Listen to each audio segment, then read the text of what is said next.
Okay, I am going to call to order the policy meeting for Monday, December 15th.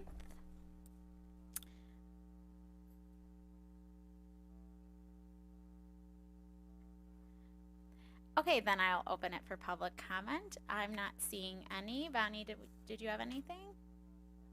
Okay, moving on. Then we can go to approval of minutes. Can I have a motion to approve the November 10th, 2025 minutes?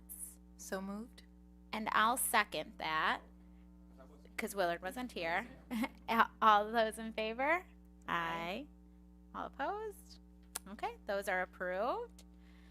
Okay, so tonight we have several policies to go through and discuss and then move on to the board. We aren't sure that we are going to make it through all the policies tonight, so we'll see how many we get through. If we make it through them all, great, but we want to make sure we have the discussions that we need to have on these. So if there's some we have to carry over to the next meeting, that's okay too. So we will jump right in. So item 1, policy 2120, board member development. That one was updated with just some adjustments in language. There was one phrase taken out, pretty simple on that one. Oh, it's 2120, board member development. No big changes there. Okay, then item 2, policy 2150, committees. This one was updated with a few pieces of language and verbiage change due to a law update. Nothing big there. The core of the policy doesn't change. Item 3, policy 2270, discrimination and harassment on the basis of race, color, and national origin prohibited. This one just was updated because of legal updates. So nothing in the policy actually changes. Okay, item 4, policy 410, fiscal and business management. This one is updated in response to a law that was amended, and it's saying that no later than December 1st each year, a school board must make its statement of affairs available to the public by posting it on the district's website and publishing it in a newspaper of general circulation. I believe that typically we already are in line with that. Todd and his team are on top of that. Yep. So, but that was just a minor adjustment. I think it might have been more of a due date adjustment more so. Okay, policy 430, revenue and investments. This is updated in response to the Public Funds Investment Act and an amendment that was made with that act. So there was some language that was changed in that, but nothing that I saw that was different from what we already practiced. Just some of our management of our funds and financial institutions. Okay, and anybody stop me if you have any questions or comments as we're going. Okay, so then we're on, item 6, policy 480, accounting and audits. This was updated, and then that there is an optional sentence that we can add in. It says, inclusion of this sentence supports the auditor's compliance with its filing requirement under the new law. So the sentence is AFR with the board. Oh, maybe I'm reading that wrong. Sorry. Let me make sure I typed that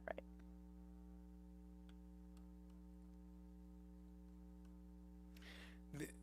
So the optional sentences, I can. Oh, do you have it pulled up? Sorry. Yeah. So just the superintendent shall also ensure the district's auditing firm files the audit with ISBE annually on or before October 15th.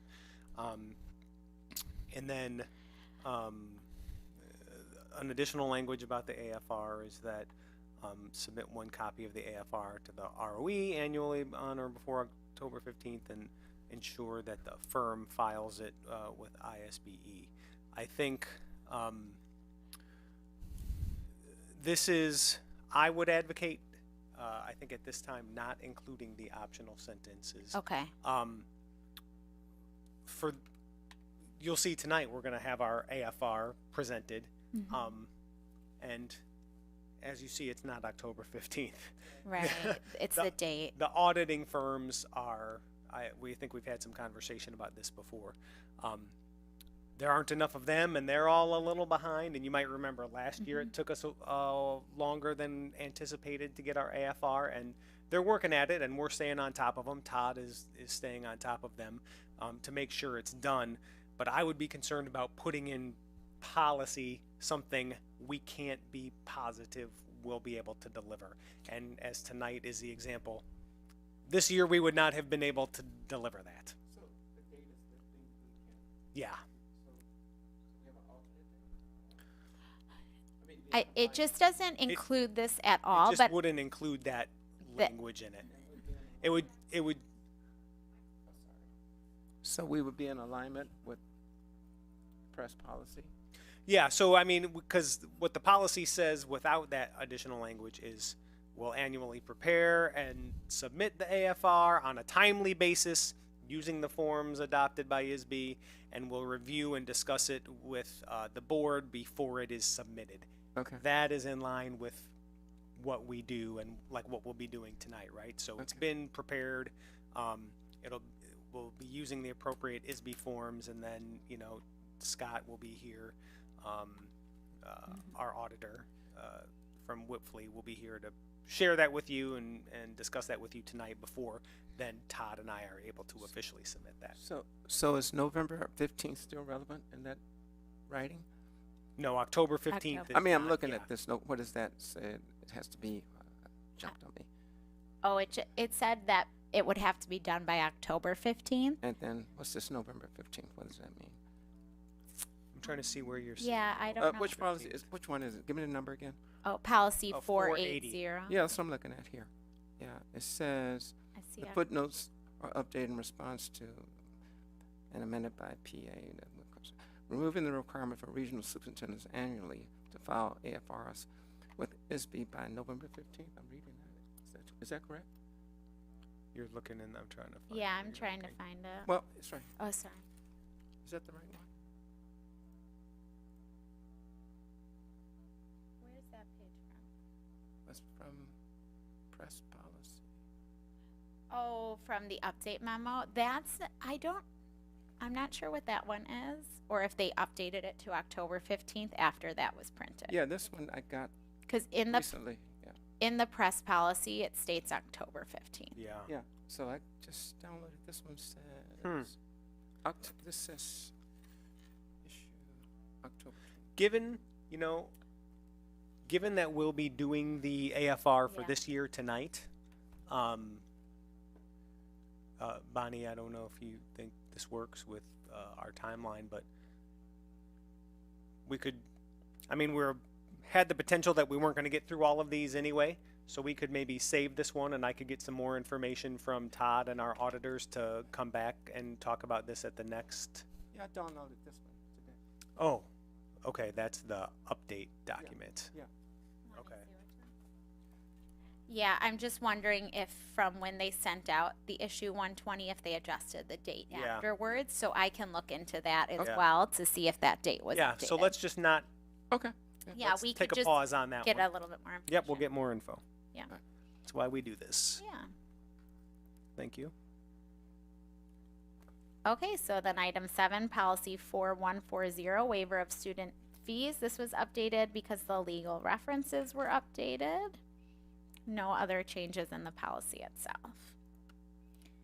Item 8, policy 4190, targeted school violence prevention program.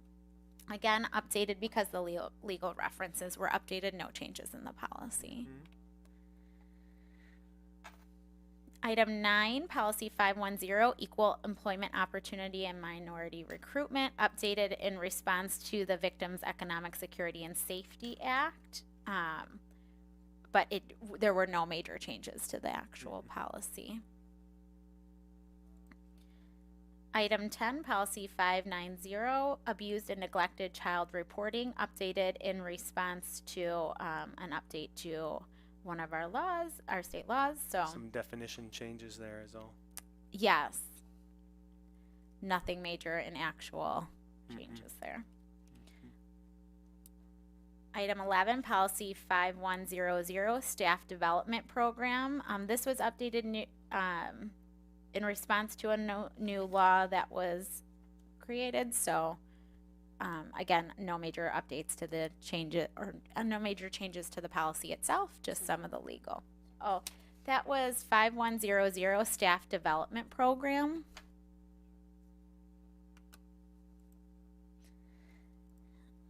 Item 12, policy 190, teacher qualifications. This is just the legal references that had been updated. Establishing a short-term approval credential for teachers in accordance with rules developed by ISB. Item 13, policy 5200, terms and conditions of employment and dismissal. It was updated in response to the Nursing Mothers in the Workplace Act. So the language change here is that the district accommodates employees who are nursing mothers and compensates them for reasonable time needed to express breast milk, according to provisions in federal and state law. So we did already have something a little bit like that in the language. It just adjusted a little bit. Item 14, policy 5220, substitute teachers. This is the legal references have been updated, requiring districts to provide all substitute personnel with training on school evacuation drills and law enforcement lockdown drills, and support that includes at a minimum the information packet given to the employees with district approved materials outlining evacuation and lockdown procedures. And is that something that I know we have talked about that in the past, like what our process is for our substitute teachers, so we feel like that's already being done, or that will be a shift? Yeah, no, we do feel like that's, again, that minimum requirement threshold, we do feel like that's already being done. We provide those materials to everyone, Dr. Law does when they are onboarded, and then also we open up any substitute teacher, invite them to participate in those trainings voluntarily at any of the schools if they're interested in doing so. Okay. That includes, I'm reading here, the maps, that includes them as part of that policy. Yes, part of that policy, maps indicating all school exits must be prominently displayed in every classroom. Yep, and those are. Which I know, normally Tim Baker is on Yep, top of Tim's on updating top those of that, every year. Sure. And that also includes this notion about bachelor's degree, that stipulation I see in this policy from what I'm reading. On the substitute teacher? Yeah. Yeah, I don't know about that. Let me check. Well, included all language that was already in that policy was about some of the different kind of Is that a level? criteria that could make somebody qualified to be a substitute teacher. So and they that's just one folded of it those in things. that? I think that was already in there. I thought so. That wasn't new. Yeah. Oh, yeah, Yeah. it's not a change, just Yeah, that part wasn't of the new. policy. It just showed up in the revision. Yep. That's what I was asking. Yeah. Okay, so item 15, policy 5280, duties and qualifications. This was just updated for continuous improvement, and this talks about service members and kind of updates the definition of that a little bit. So it says service members means a member of the armed services or reserve forces of the United States or a member of the Illinois National Guard. Yeah. So And it's also got some language. I feel like the industry has slowly been trying to make this transition between using the word certified or certificated, moving away from that and moving to licensed. oh, okay. And so it's like one of those things where there's just going to be a lot of places to catch that, and this policy is one of those places where we're trying to catch that. Yeah.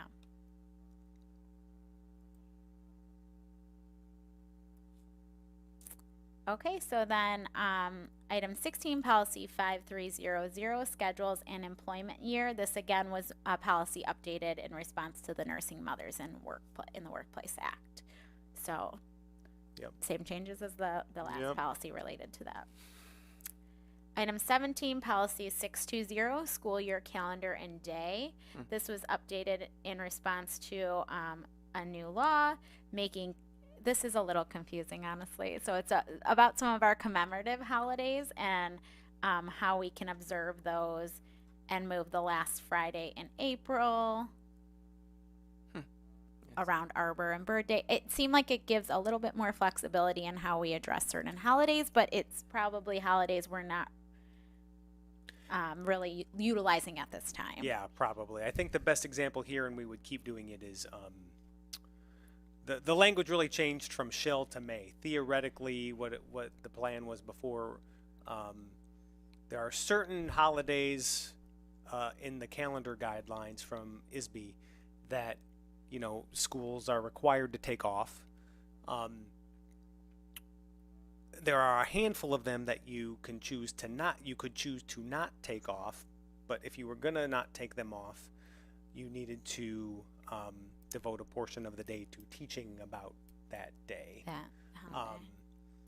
And so the perfect example of that is Veterans Day, where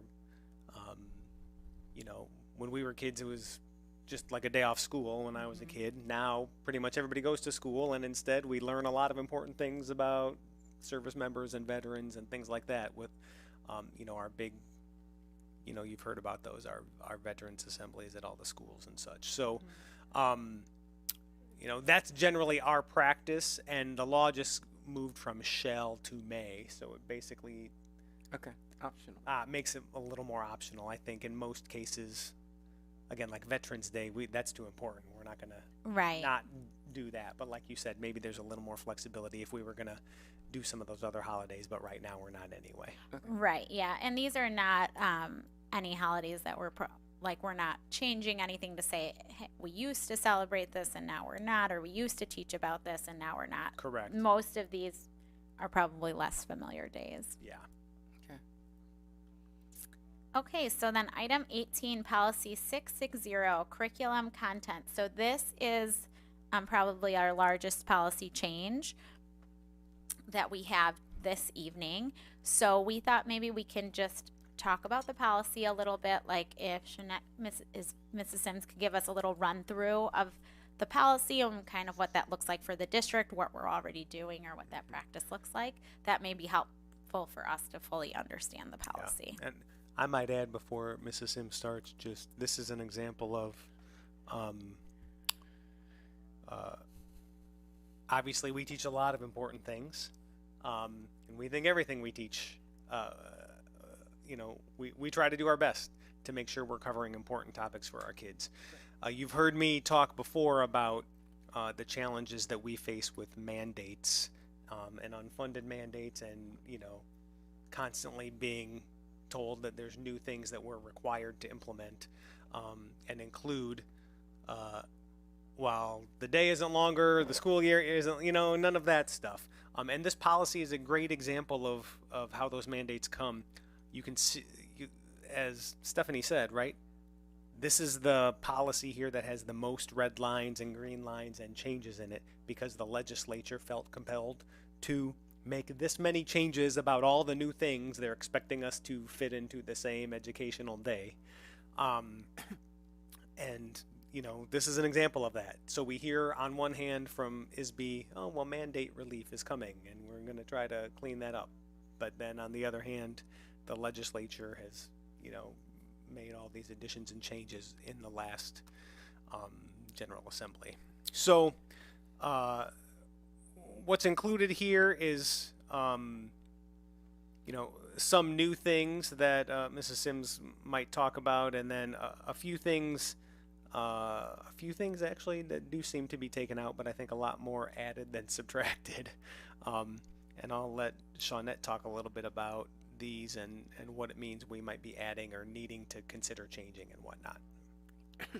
Thank you. And I would add that, it's an additional layering on. So it's really just, in many cases, what we're adding is more specificity to a group or a collective that we're studying. So in number 1, you'll notice that they took out the drug and substance abuse prevention, including the dangers of opioid abuse in kindergarten through 8th grade. That actually comes back later in a health standard. So that is the major change in number 1. Number 2 was really just, semantics. They changed the word vocational to career and technical. That doesn't impact the courses that we offer that students take. 3, this has definitely been expanded. And this is in an area especially where you see in that highlighted that K through 4 in those early grades. You know, that idea of the developmentally appropriate instruction, studying the discussion of effective methods for the prevention and avoidance of drugs and the dangers of opioid and substance abuse. So that will be something that we'll have to be working with our elementary teachers on ensuring that we're including in, again, an age-appropriate and developmentally appropriate manner. And candidly, that's not something that's there right now. No, it is not. So No. we'll have to spend some time figuring out Mm-hmm. the best and most appropriate way to, right? I mean, Yeah, it almost reminds me of like Dare that was available when we were younger, but we don't. not even that was in first grade though. Yeah, but that was younger. Yeah, that was yeah, fifth that grade was that started. Yeah. It begs the question of what is developmentally appropriate at Correct. like kindergarten. My son's in kindergarten, and to even have these conversations right now, Correct. so I would be very curious, like how what they present as like, or what they view as what would be taught at a kindergarten level. Yeah, what I've pondered with a lot of these health changes, because that's really where the bulk of these lie, is if you remember there were those comprehensive health standards that I wonder if many districts had the option, remember, to say we had our own district adopted curriculum that we were using, which we were a district that did that. I wonder if there were many districts that did that, and so there was a belief that these things were not being taught, so now they're going to address them through policy. So are they giving, are we getting any direction of what this looks like, or are we, because I'm wondering if the way it looks for us is we're like, okay, prevention in kindergarten would really be about building confident kids. Like, are we doing that in our emotional, like, learning? Yes, so we Curriculum. have that in our social emotional learning curriculum. Yeah. But it is not specific to like this language. And so according to your first question, no, there's no guidance that's come out from the state Okay. yet. I actually, when these policies came out, just went to that area of our State Board of Education, and there's no guidance to date. We happened to then have a follow-up meeting with the like people at our ROE, and we had this as an agenda topic as well. Okay. If they were aware of anything that was going to be forthcoming as they spend time, you know, in Springfield discussing these topics, they were not aware of that either. Okay.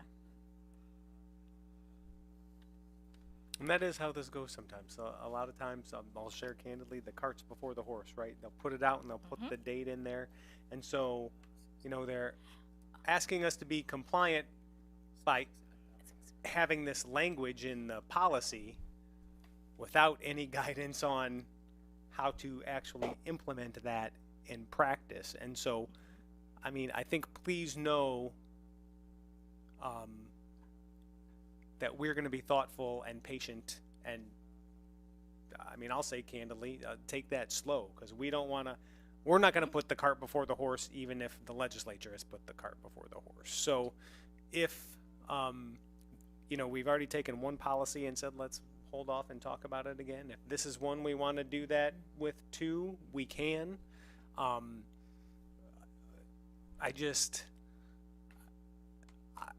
I would say in practice, especially when it comes to several of the kind of health-related things, I would think it would be important for the policy committee to know, and potentially the board and community to know, that some of these things will be in policy before we are Compliant. able to feel confident that we are able to teach them. I think the reason it's coming from press is because press is saying, and their attorneys are saying, well, this is the law, you have to have it in your policy. Right. But I think our reality is that we want to be very thoughtful about all these health-related things before we jump in there, if that makes sense. And some of these are fairly straightforward. Some of the health-related things in here we do already. Right. And that's not a big deal. You know, I mean, there's stuff about online safety in here. We already do that kind of thing. There's, you know.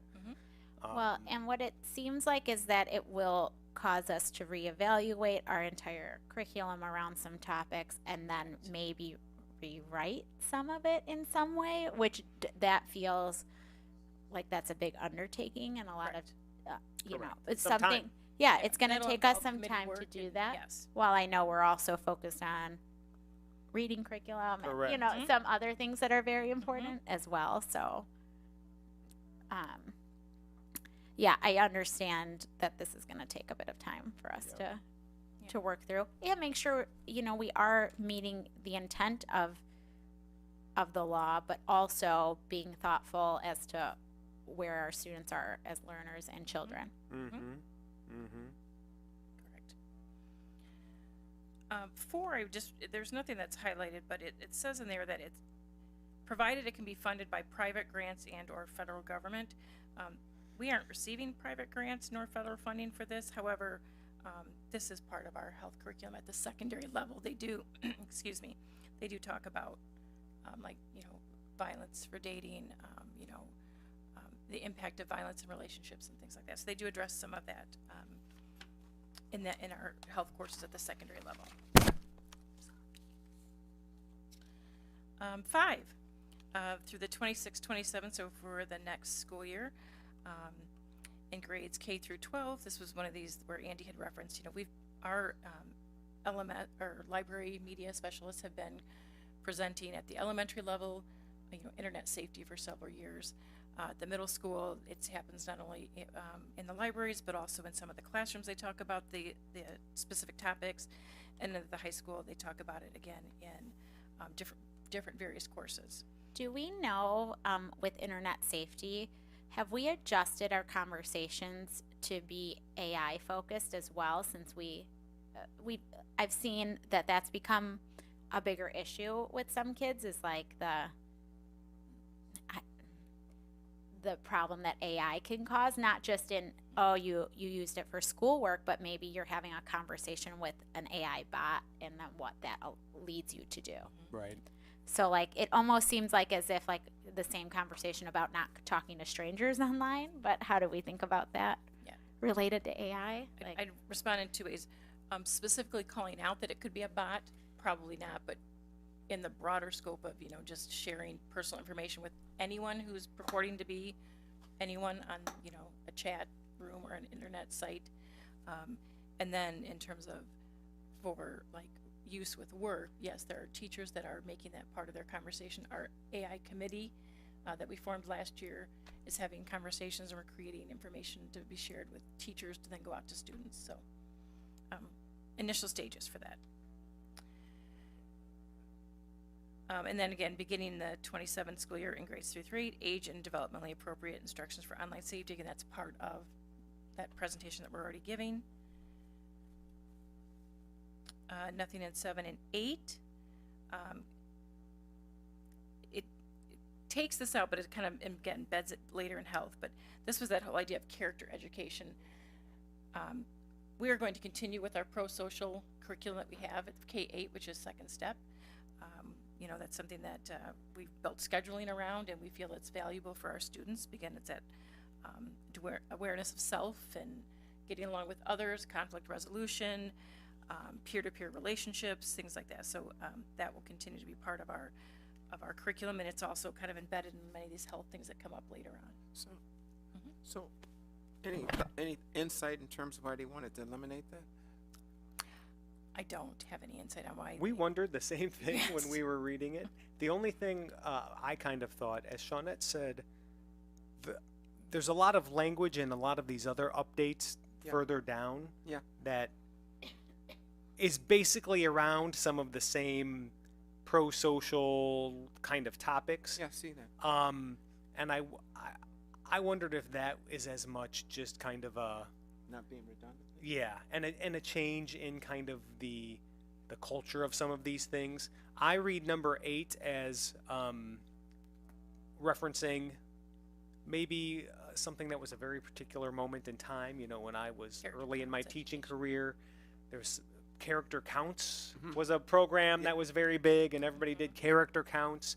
And this language in this number 8 is really built around that kind of character counts framework, which I think the education system in general has kind of evolved away from and just approaches in other ways. So my sense was it's not really that they're taking these kinds of issues out as much as, you know, like you said, Willard, less redundant, moving away from kind of the character counts specific language and more later into just kind of some of the more pro-social, positive mental health kind of language, right? Yeah.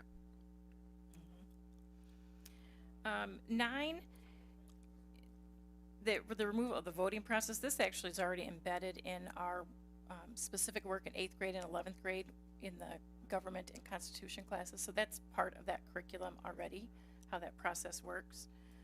So the plan is we would just leave that. The plan to date would be Yes. yes. We would Okay, just leave that in there. because that was one where I thought, I understand it's not part of the policy, but maybe that should be part of our Correct. district choice to have that Yeah. part of the policy, because that seemed important.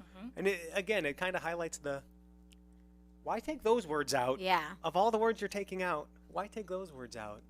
Yeah, it's But then include, so anyway, Okay. that'll remain in our in our curriculum. curriculum. Okay. Yeah, sure. 10, there's no change. 11, I think there where we would really have to, a unit we'll have to talk with our health class educators about is that human ecology. That really is not an area that is currently in like a unit of study in our courses. However, some that they took out is in there. Nutrition, physical fitness, personal health habits, and again, you have the dangers of avoidance of abduction. All that comes in later as like a separate standalone, but that's already part of that curriculum. Yeah, Shawnette, do you feel like kind of all these next ones, 11 through 14, are Yes. all the kind of health class related Correct. ones that'll go to what Stephanie was saying, where we're going to have to sit down with our health teachers Yes. and really kind of go through and say, what are we doing? What are we not doing? Are there some things we might need to rewrite, or some new resources we might need to get, or some new structures we might need to put in place? And, we can work with our health teachers on that. Because, again, this is another important thing to note. When we've had this conversation before, when state law is passed and says elementary, and elementary in state law means K-8. So if it specifically references a grade, like the one earlier where it said grades 1 K4. through 4 or whatever, then you're doing that. But if the law says elementary, for some of these kinds of issues, we interpret that to mean middle school, right? Because that's where we have some health curriculum and some health classes, and we have teachers who are specifically licensed to teach health. So if you see elementary and then all these health related issues, it says elementary and secondary. What that would mean in practice for us is we would be working with our middle school and high school health teachers to see where this all fits. Does that make sense? Yeah. Okay. Yeah, I had that exact question. Thank Okay. you. Yeah.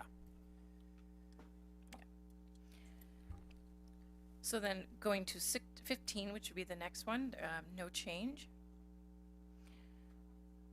16, no change.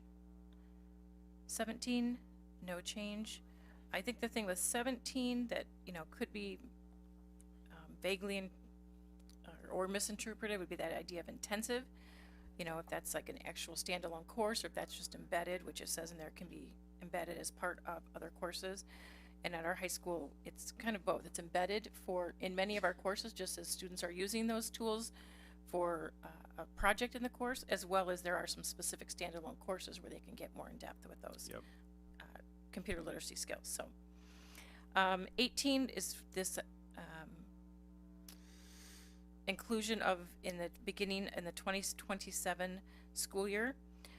That in grades 9 through 12, a unit of instruction on media literacy and internet safety that includes, but is not limited to, all the following: assessing and evaluating information, creating media, reflecting on media consumption and social responsibility, legal and social penalties for illicit actions online, and reporting of illicit content online. And again, in reaching out to what is shared at the secondary level, most of these topics are already shared. Probably the one that is most lacking is the reporting, and then the social and legal penalties. But they do talk about the discernment of media that's put out there. They do talk about using media wisely. They do talk about not to be sexting and not to like put things out there on the internet for public consumption. And they also talk about some penalties that, you know, can arise from that, from viewing and or putting out there such items. So just a little bit more to add in that area for our district. I think that's kind of it. Yeah, really, I agree back to what you said. Most of them do fall under that idea of health. And So, there's some questions at the, sorry, go ahead. there's that question at the end as well. Oh, yeah, there was a question there. Yeah, the question at the end, and again, I think the board could have some, maybe this is a good thing for this group to think on a little bit and why we can bounce this one and talk about it next time a little more. It says the district may include a unit of instruction on the causes and effects of mass starvation in the 19th century Ireland, known as the Irish Famine. And so it says the district could include that. So do we want to add language on that subject, right? Right, because we already, at the high school, they already covered specifically the Irish famine. At the middle school, they discussed the concept of famine, Right. but they don't Right. tie it to a particular group or organization. Right. So what I was going to say is, you know, we do include it. It's already in our high school curriculum. That being said, I think you know where I stand on this. Adding more any more language in about more mandates, more things that we will say we will do, I would generally be philosophically opposed to. We're already doing it anyway. The law does not mandate we add that language into our policy. So, I mean, we could because we already teach it, but at the same time, you know, I might suggest just kind of on principle, if we're not required to add any language about additional kind of mandates and things thou shalt do, I would kind of advocate against doing so. But that's my 2 cents. And that could be something we could talk about next time too. Yeah, I think it might be worth it for us to think about that a little bit. That's what I was and thinking. Just because it's not like you all are waiting for us to approve this policy and then we're rolling it out tomorrow. Exactly right. So Exactly right. I think it was good to start the discussion and then we can come back with any questions we may have. Or Yeah.